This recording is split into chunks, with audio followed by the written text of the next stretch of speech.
I would like to thank you all so much to each and every speakers in this panel and also in our conference.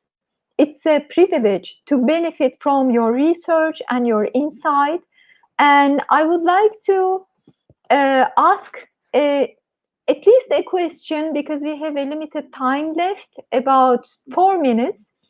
But I'm wondering if it is possible if you could give us an example to elaborate your talk, just by giving an example or a case study to illustrate, and to the extent how they were affected and what happened after the therapy, just to have a visual, concrete example in our minds of such cases that you are dealing with.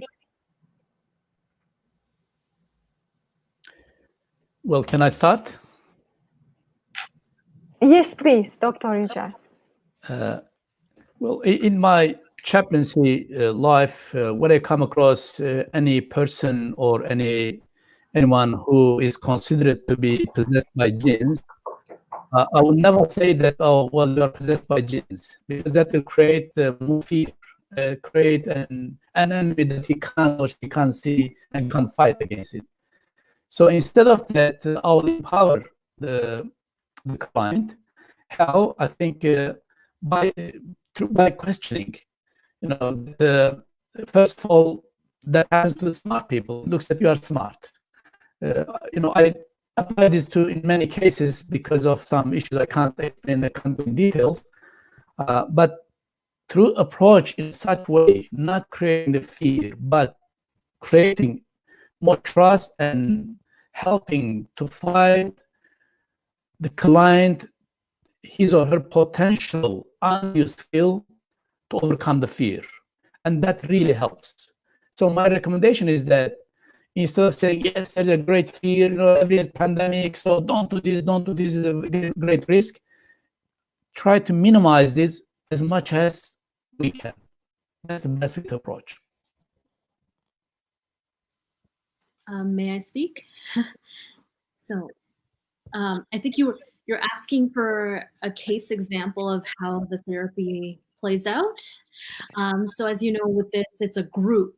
So the case example will be the group. I'm not going to identify any particular person, but what I found amazingly inspiring and very illuminating was that we don't overtly talk about issues actually in Mindfully Muslim. We're doing meditation practices, we're doing prayers, but we create spaces that feel so safe and nurturing and compassionate and non-judgmental that all kinds of things do come up organically from the participants.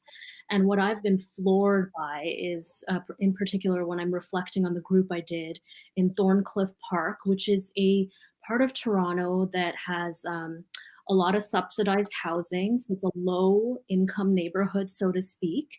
And it is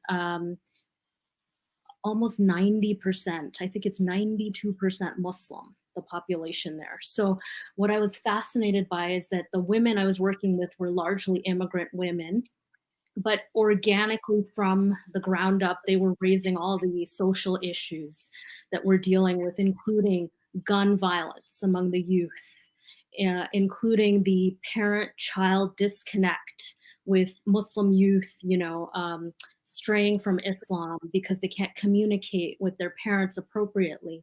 And these moms were identifying things, and they were also coming up with solutions. They also raised gender-based violence, intimate partner violence in the home. And there was one woman who was willing to disclose her story in that context. And the support that she experienced from the other women as she did that was so beautiful and heartfelt. And furthermore, I was really floored by the solutions they were coming up with. Of their own accord, they were saying that this is not a woman's problem, this is a man's problem, and we need the Muslim men. We need a group for them on these issues. So I just was really moved to see the sort of grassroots level, solutions-oriented stuff that was emerging in the course of this program.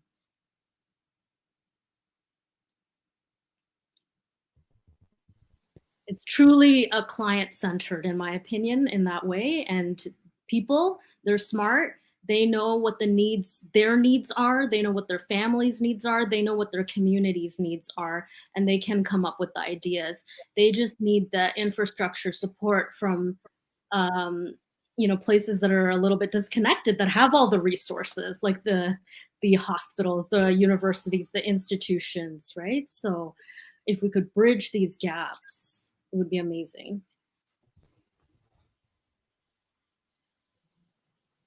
Thank you. Thank you so much, everyone. Because of our limited time, which we are running right now, I would like to thank you all for such an inspiring panel. We have learned a lot from your research and your insights as to how to deal with the situations of mental health. It is very inspirational and it's giving us so much hope for the Islamic community around the world. And it's amazing to see how it makes a great impact on healing the world. Thank you so much. We really appreciate your research and thank you for joining us today.